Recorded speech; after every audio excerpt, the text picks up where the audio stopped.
Welcome to Colonize the Ocean podcast, where we discuss oceanic colonization, exploration, and education with your hosts Adam Jewell and Brendan Traxler.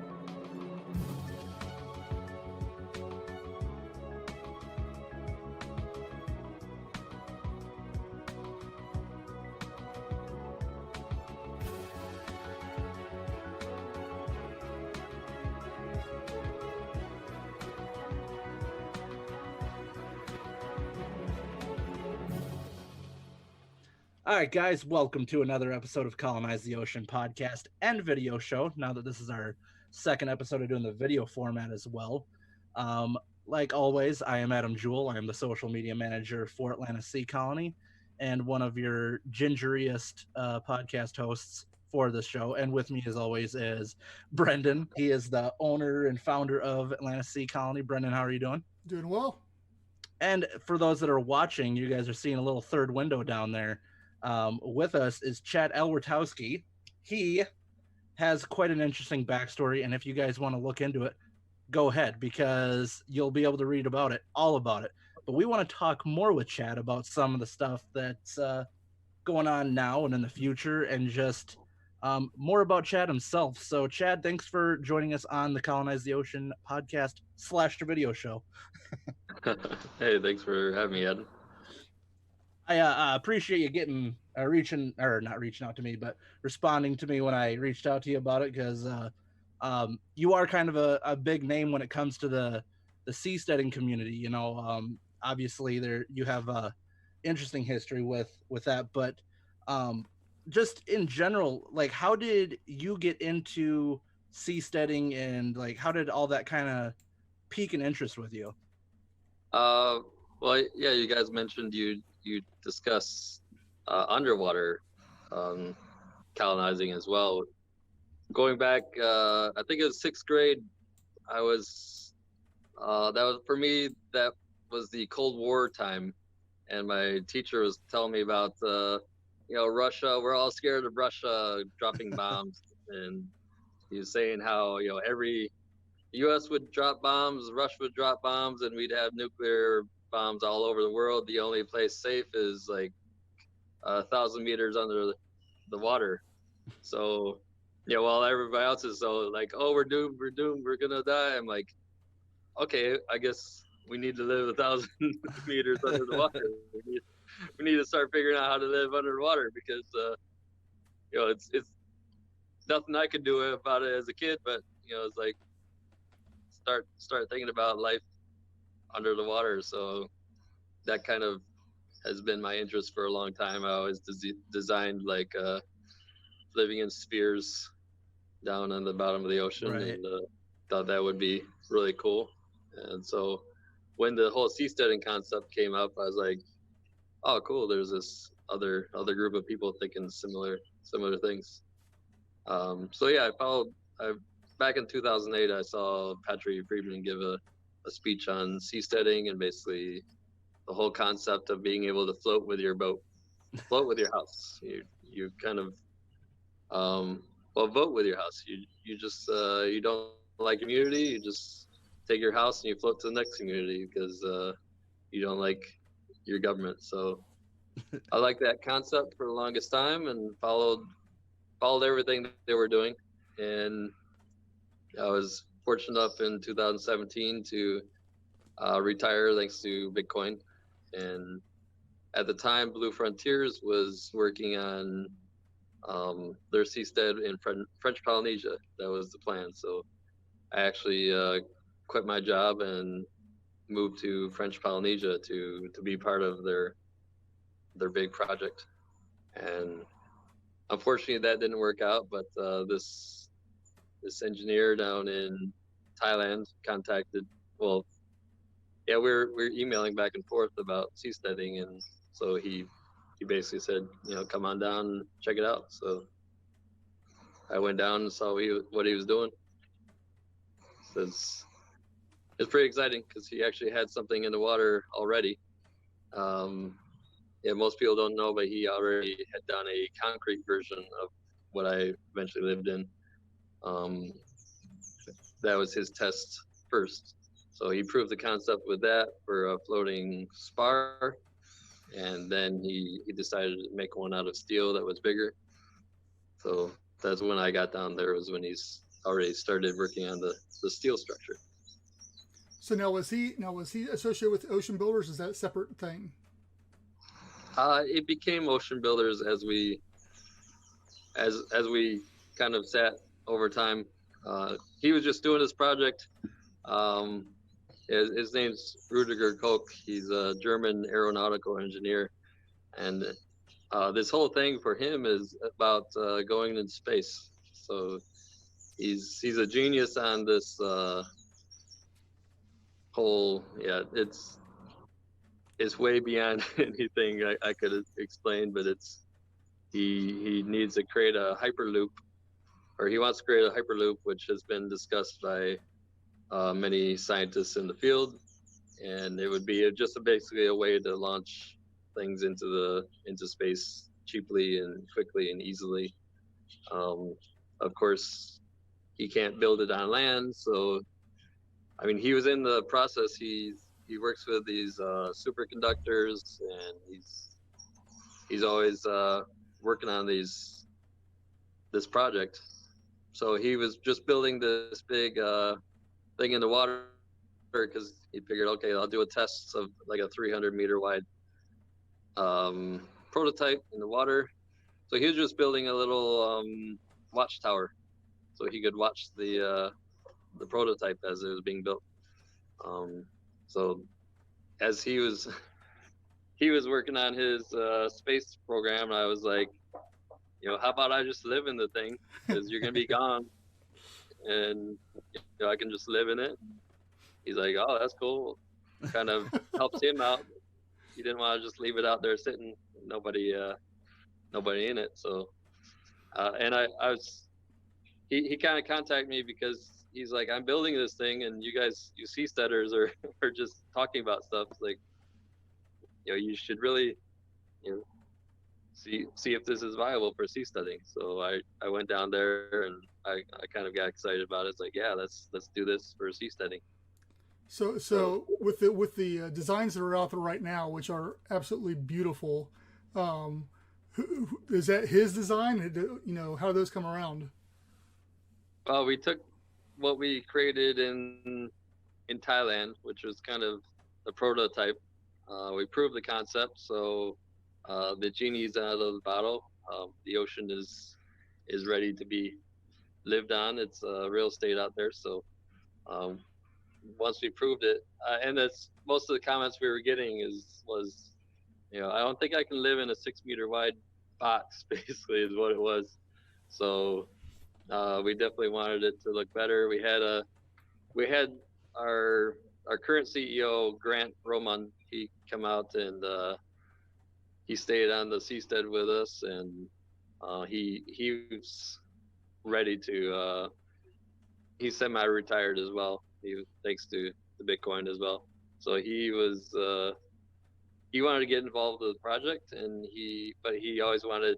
He's like, it needs to be sexier. It needs to be sexier. So his plan was to buy a couple and make like CB&Bs out of them.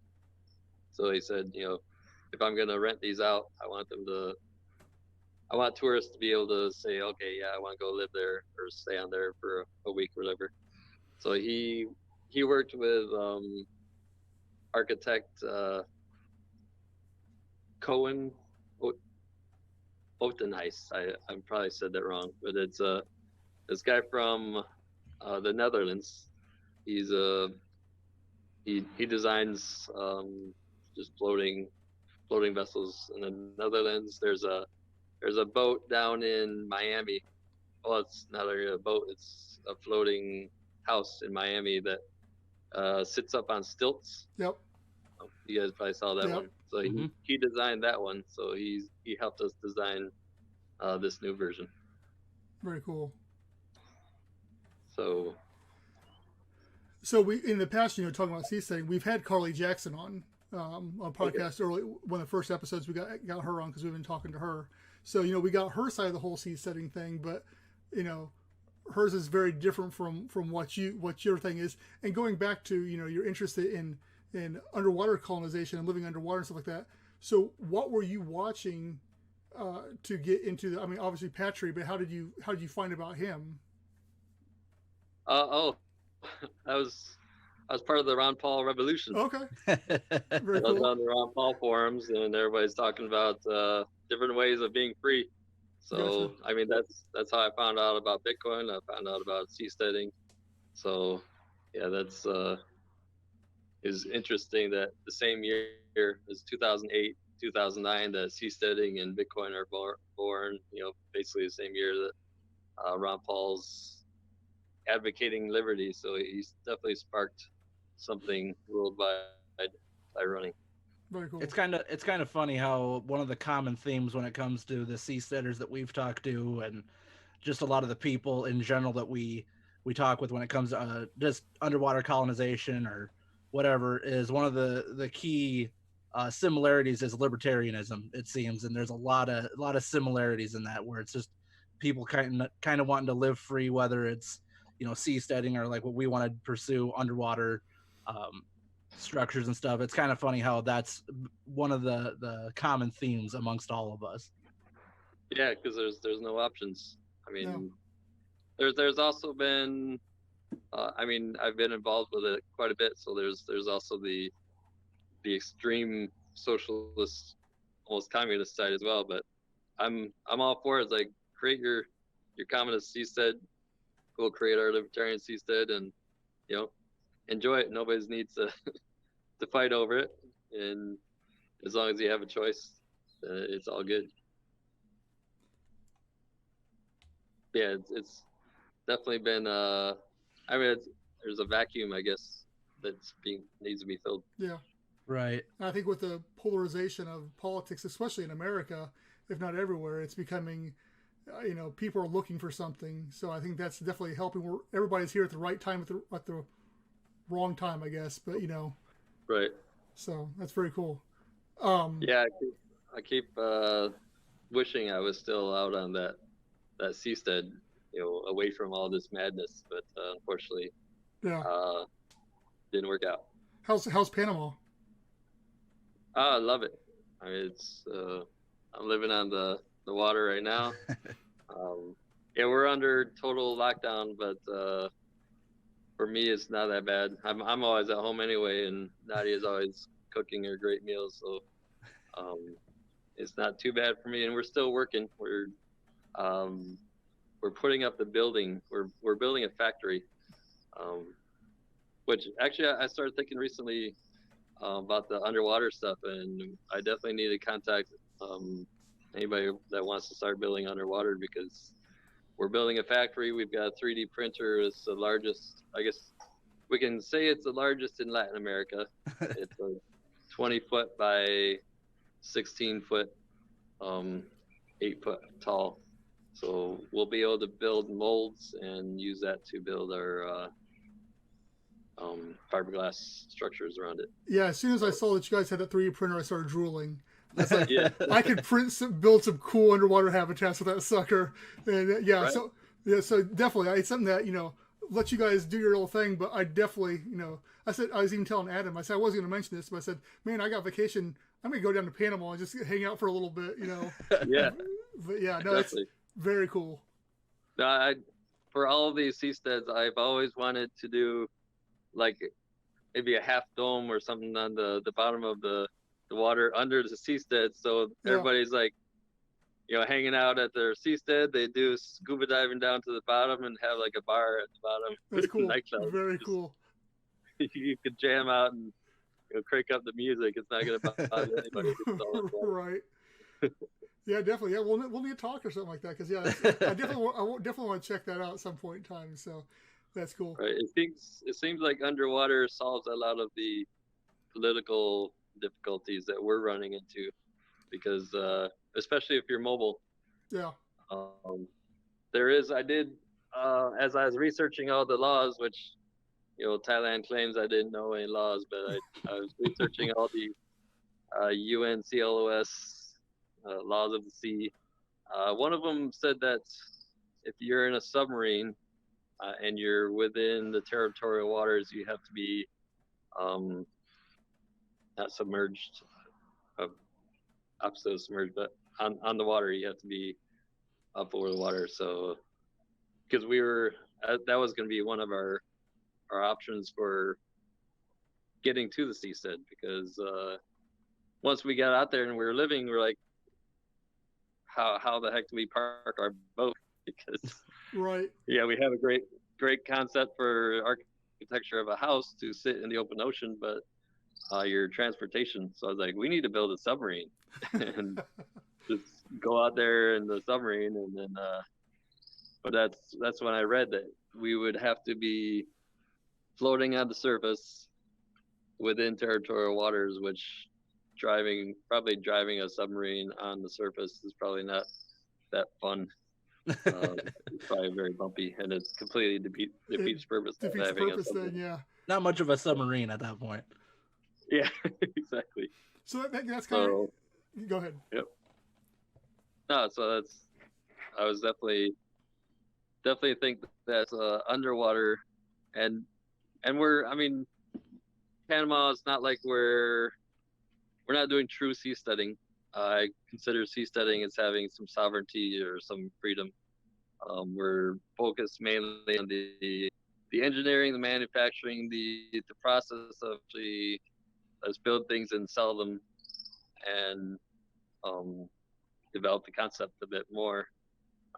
We're not going hardcore like we did in Thailand and just going for it, going out 12 nautical miles. Right. So we'll be in the shallow water, 4 meters or 7 meters deep, in the leeward side of an island. So we're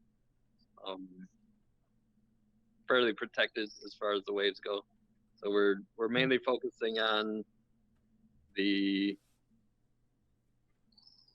just getting the house right. So we're actually to a point where people would want to live in this, get it sustainable, get all the the power and everything, getting everything working first before we start worrying about going out 12 nautical miles and worrying about the sovereignty part.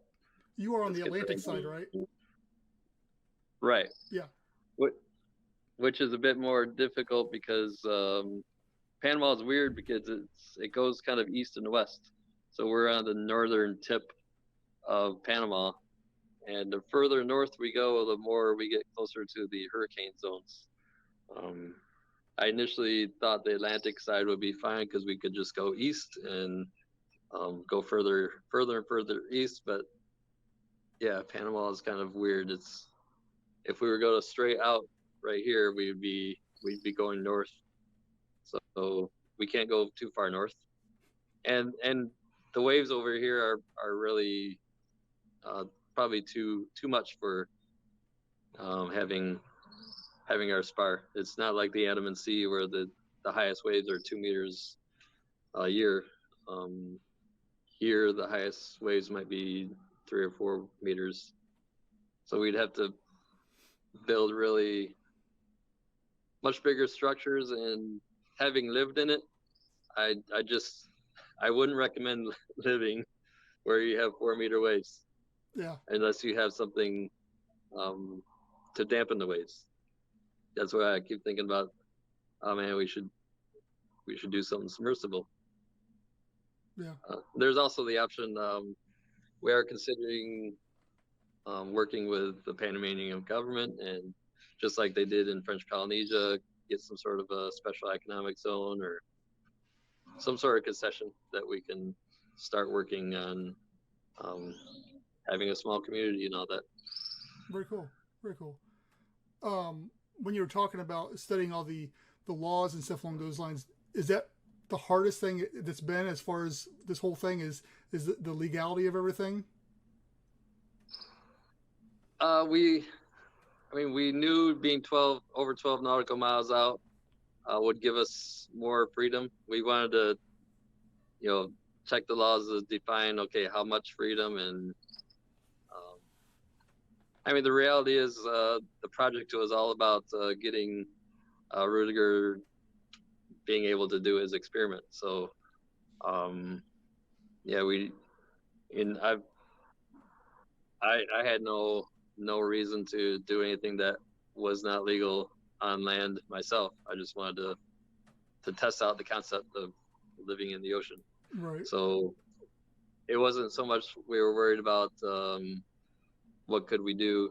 We just wanted to make sure that we weren't breaking any laws. And like with the submarine thing, had we built a submarine and we're driving under the ocean, then yeah, definitely we would have been breaking laws. But so we wanted to cover races. Being over 12 nautical miles, you're not under territorial laws, but you are still you're in the contiguous zone, which means you can't harvest oil, and we couldn't even do like commercial fishing, which we had some people that want to do a fish farm. So we're like, okay, well, you'll probably have to get a license and work with the government to do that. So, but there's all these things that were just like, well, that's nothing we'll ever do. One law was you can't interfere with customs. Like, okay, no problem. You were going to get in front of some boats and tell them what they could and couldn't bring into the mainland. Yeah, exactly. Yeah, there's so few laws out there that we need to follow, and there's also more laws out there that you're kind of makes things difficult because governments can board your vessel if they suspect something or whatever. So it's a different world in the maritime law area, but I think we're focused on the engineering at this point, and let the lawyers hash out. Actually, we discuss once in a while with Tom Bell of the Seasteading Institute. He chimes in on some of the matters, and he mentioned how a lot of this is just. Sorry, my dog's going crazy. A lot of this is just unknown because it's unknown territory. How many houses have been built in the open ocean that have had to have some legal process go through.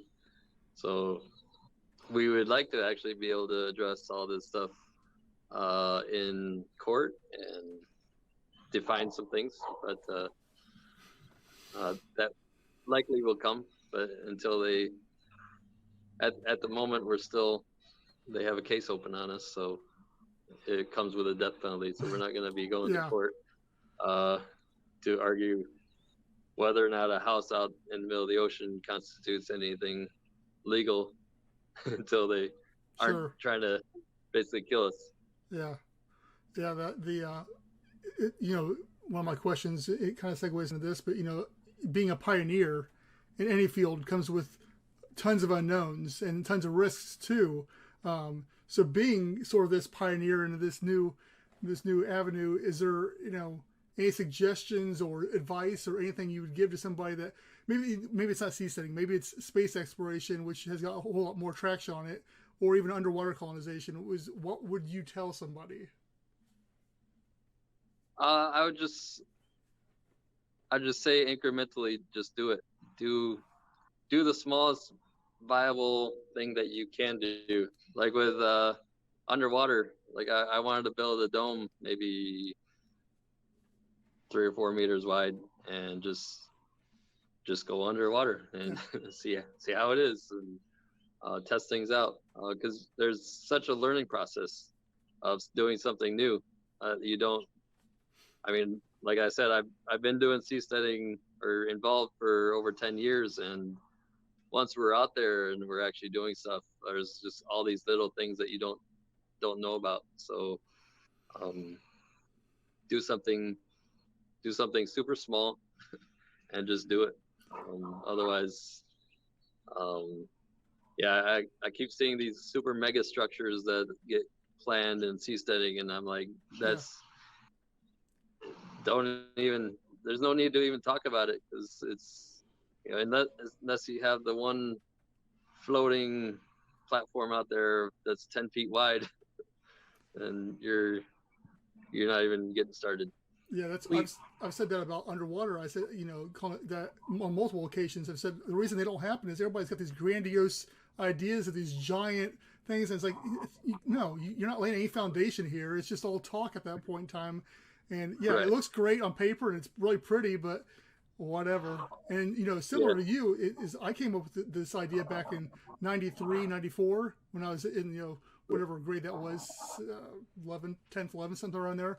That's where I came up with the idea of the dome as well, and started drawing and started researching and stuff pre-internet days, so we didn't have all the information we have now at our fingertips to really look it up. So it's interesting that you had a very similar, probably around the same time. I'm not sure how much age difference we got here, but yeah. That's very cool. Which our engineer, Rudiger, he suggests not doing it curved and not doing it dome shaped. Yeah, I shied away from that, probably 15, 20 years ago, as far as in the designs, just, at least at this point in time. Down the road, maybe, but right now, no. So. Yeah, there's probably a way using computers and stress testing, whatever, everything, but yeah.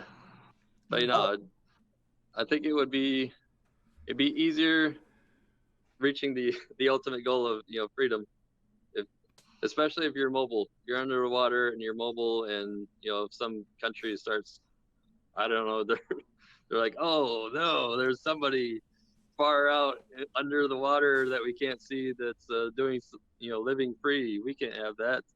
And then first news article that comes out where they start claiming you're scary people, then something about boom, that? next week you floated out. Yeah. Next week you're floated out to the next country, and when the uproar finally, let's go get them, and then they go over to wherever you were, like, oh, where are they? Where'd they go? I think one of the important things with both seasteading and what we're trying to do with underwater colony is that both communities, even though in a sense we're all one big community as far as living independently at sea, whether it's above water or below, that having a big enough community that is willing to support you or that wants to pursue it themselves, then you have a large enough, I guess, populace that's willing to, defend you and like back this kind of thing up. Because I mean, the fewer people that are doing it, the less it's known. And like you said, when a news article comes out, the wrong message is going to get portrayed about whatever's going on, because there's not going to be that group of people behind them to back them up, to where, yeah, I could easily see that kind of thing happening no matter where you go, whether you're in North America, South America, wherever, that if someone just doesn't feel comfortable with what you're doing, that they're going to write their own narrative about it. Right. And being libertarians, we're also going to have the crazy ones come out too and do some really crazy, weird stuff that it's a little uncomfortable even for us. So yeah, Adam and me have had that conversation multiple times. Yep. Yeah, I was part of the Free State Project as well, and we formed also a Free City Project for Grafton, North New Hampshire, and we were all talking on discussion groups, like, yeah, let's buy a bunch of land in this little town in New Hampshire, which eventually word got to those guys that they're coming to take over our city, and all the locals were in a big uproar. And one of the more vocal members of the group, I guess he ran some sort of mail order bride company out of Puerto Rico, and he was just way out there, and he was talking about, oh, I have a list of all statists, and you're gonna make my list, and you're making my list, and he had his own website of all the bad things he was gonna do to all the statists in that little town, and he just made us all look so bad. So yeah, that's I think for company moving forward, we're trying to be apolitical, and I tend to fortunately, not the mainstream media. I tend to only do interviews with the alternative media, because mainstream media, they know I like freedom, so Yeah. they focus on that, and nobody in the mainstream media understands what that freedom is good. So I hand off the MSM interviews to the CEO, and he gives them the pretty nice pictures of what's to come and the technology and all that. So yeah, we try to be apolitical for now, but you know, Sometimes we there's no definitely running away from it. Exactly. And like you were saying, And I've shot myself in the foot, because it's like, yeah, I can't be covert in my my way of saying, oh no, I'm just like you, I'm a regular guy who likes government and all that. No, you don't have to paint me into a corner of being this guy who likes liberty.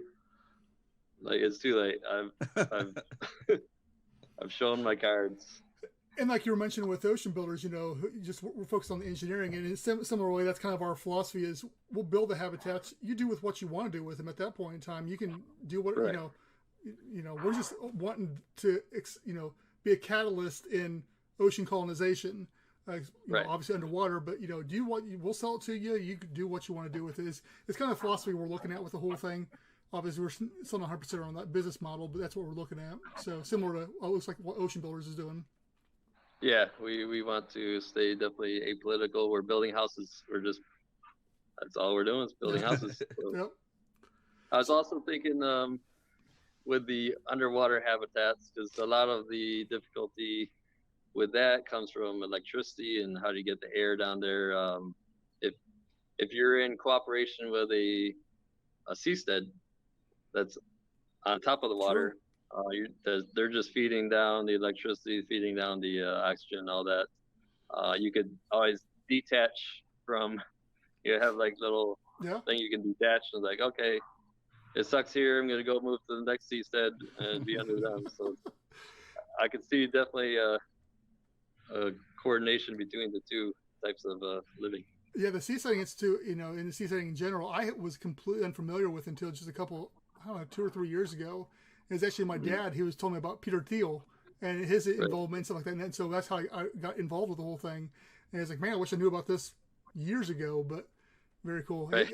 A lot of the same technologies and stuff can be partnership between both of them. So yeah, it's very interesting.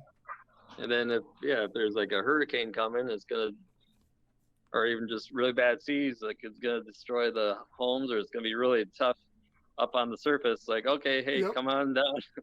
Yeah. Stay down with us. Exactly.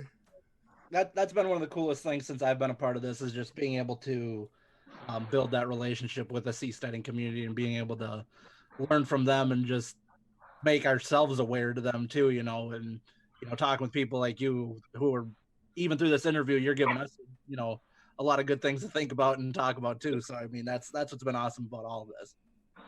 Yep. I went to a meeting in French Polynesia in Tahiti of underwater community, so they're also working on it as well. Yeah. Mm-hmm. I think it was mainly in French, so I didn't really understand. But which one was that? I have no idea. Okay. I think it was a French group. So, but they had cool pictures and like that sounds cool. Okay. Yep. So we're talking about the media and stuff along those lines. What do you think is one of the most misunderstood aspects about seasteading for people who are coming on? What's let's see. Well, the biggest one that always comes up is, what about the pirates? What about the waves? So, yeah, it's the pirate thing is the thing that everybody always focuses on. Come to find out, the Navy is the pirates. So it's and all these things are answered on the ocean. Is it Ocean Builder side, or the Seasteading has answers to all this stuff on their YouTube channels and social media and stuff anyway too. So yeah, Seasteading Institute does all those, answering all the questions. It's hard with the pirate question, because if you indicate that you're willing and able to defend yourself against pirates, then the Navy start wondering if you're a threat. It's like, oh, they can protect themselves. Oh, they can protect themselves from us too, probably. So Mm-hmm. you have to kind of, yeah, ride that line. Right. So what's in the future now for you and seasteading? Like, what do you? Obviously, you're doing some work with the, engineering and construction of the new style and whatnot. But I mean, what's your long-term plan, and what are you hoping to see here near and far future? Near term, we should have this summer built the first home. We call them sea pods. So we'll have one built like the model. We're hoping by August or September, and then we'll be able to start replicating them. We're hoping to do maybe one a month, but I'm not sure if we're ready to discuss it yet. But with this whole pandemic thing and the reaction of the government, Mm-hmm.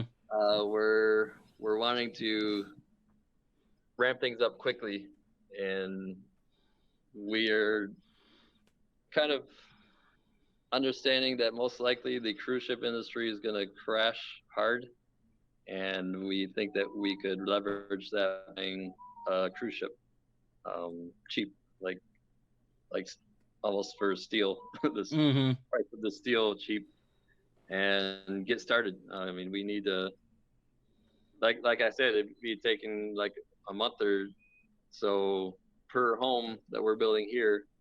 So if you think in 1 year, okay, we have 10 homes, that does nothing for all these people that are like, oh, my government is oppressing me and I need to get out and go somewhere. Right.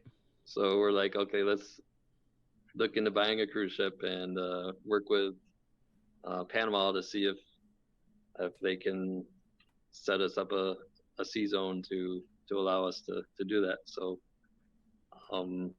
that's one of our strategies. But use this cruise ship so that we can have people that can help us build more of these homes. So yeah, a lot of different avenues, and even with our building our sea pods, we will begin building and hopefully get faster and be able to build more, because I think basically all we would need to do if we get enough demand is just buy another printer and build another building. So you just expand. And as we do plan on doing a deep water version out in open ocean. So we actually just put a prototype in the water last week, and I just created a video and put that out on YouTube and library. But we have a deep water version that we want to make it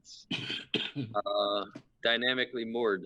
So you have like 6 motors on it so that you can stay in the relative same position while you're out in, you could have 2 mile deep water, and you don't have to anchor because you can just be on the surface. Right. So we're working on that. We're also working with these guys out of St. Lucia that are working on a wave dampening device that produces electricity. So Very cool. As it hits higher waves, it dampens waves and also makes electricity. So we want to be able to be in the open ocean while using those guys to dampen the waves, so that we're not in the huge 5-meter waves. We can be in 2-meter and be just fine. So fortunately, there's a lot of people in seasteading that are finally getting the point, like, okay, let's start doing things. So there's engineers out there, like, let's throw out a prototype. So that's all I've always said.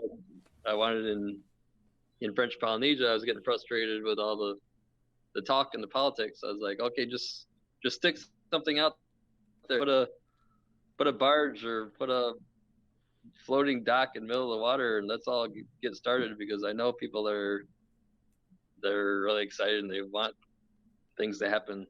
We have well, not right now during the lockdown, but when it gets lifted, we have a maker space here for people. We rented a house that has 6 rooms, so we want volunteers to come down and start a little incubator house, start your business and get things going, because we're all about making things fun. We're all about doing. And okay, we've talked long enough, and it's time to start doing things. Right. I'd like to volunteer my services. I have an extensive background in lean manufacturing, as far as like being able to build things and build them efficiently and quicker. So I mean, if you're all Nice. about, once you get all that going and you want to figure out how to run or make your factory run faster and get more product out, I'll gladly quit working for Brendon and I'll come down and help you out and just do whatever. Awesome. I don't know if my wife and kids would like it, Awesome. but I mean, I'll work a way out. Yeah. Yeah. I mean, just invite them down to Panama. Yeah. I mean, I want to be able to enjoy the time. Yeah. So I'm not gonna let them watch this, by the way. Right. So one thing when we started this thing, I said I didn't want to talk about certain things because I'm sure you're tired of talking about them. So is there anything that you don't get to talk about in interviews and stuff like that that you have a passion about, that you like to get out there? Maybe not. I just want to throw it out there. Yeah, I'm not so sure. Yeah, no, that's fine.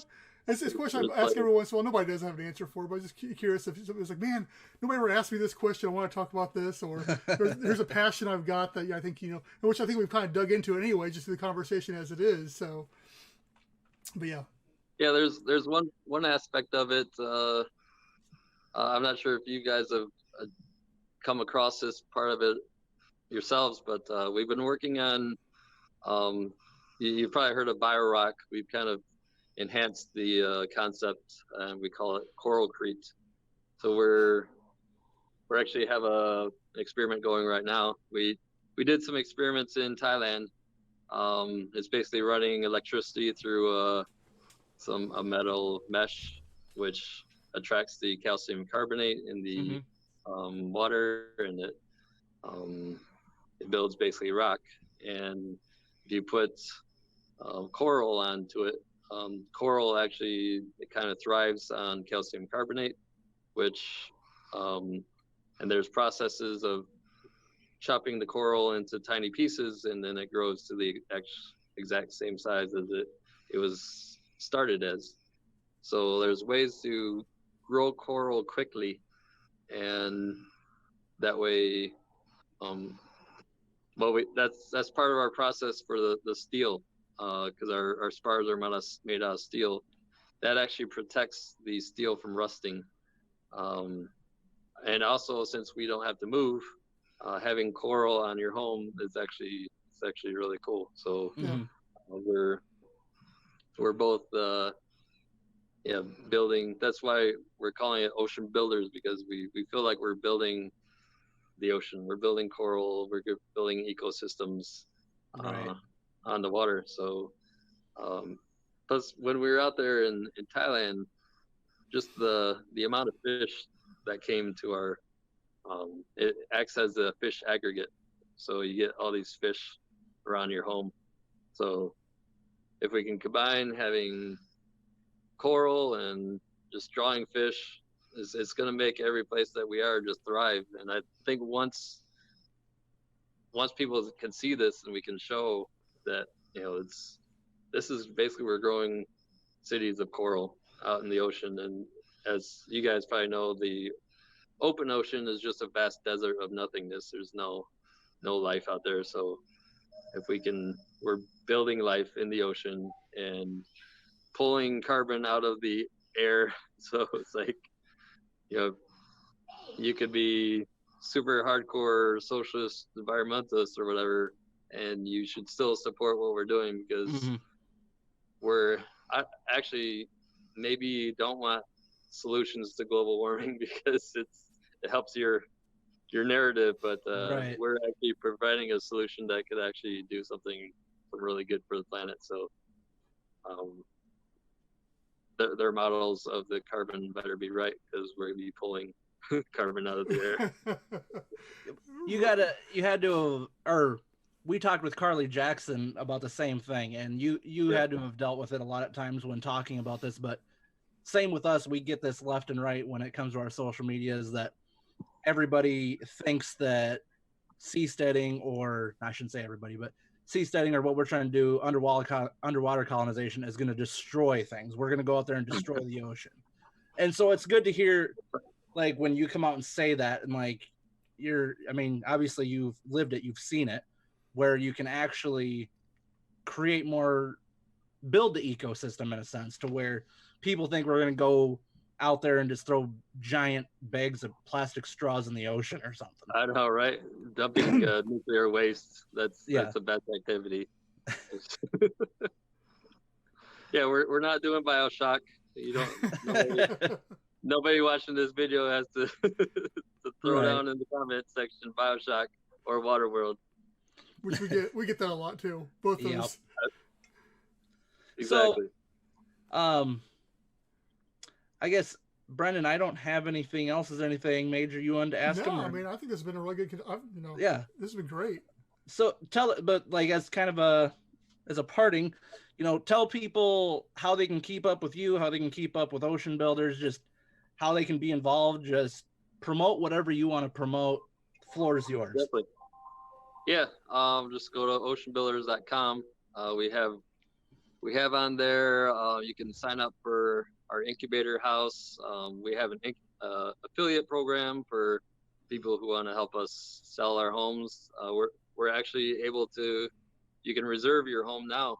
You just put $100 deposit, either with PayPal or Bitcoin, and we've already got a couple of people reserving their homes. So as it's first come, first serve. So like I said, we're hoping to have one every month or two. So if you want one in the next year, if you're tired of your government and you need to get away, you better go reserve it. There's a Facebook group, Ocean Builders, and definitely we're always putting videos up through the Seasteading Institute. Watch the first Seasteaders series. It's almost to the point of they have enough time for like a full documentary movie. Right. It's quite a lot of footage. Well, and we'll make sure to throw that in all of our show notes and everything too. Link to the YouTube and all that. But thanks again for taking time to talk to us. I know things are crazy in the world right now with being locked down everywhere, and you're obviously keeping busy with all this. So I mean, thank you for taking time to talk with us. And obviously we're going to stay in touch, because now that we know you got that 3D printer, we're going to send you some questions here. So, definitely come on down. I wouldn't say that unless you actually wanted to show up, because we're very unpredictable. We'll just come knocking on that door. but once again, thank you for doing that. Yep. Yeah, thanks a lot. Thanks for having me on. Yep, thank you.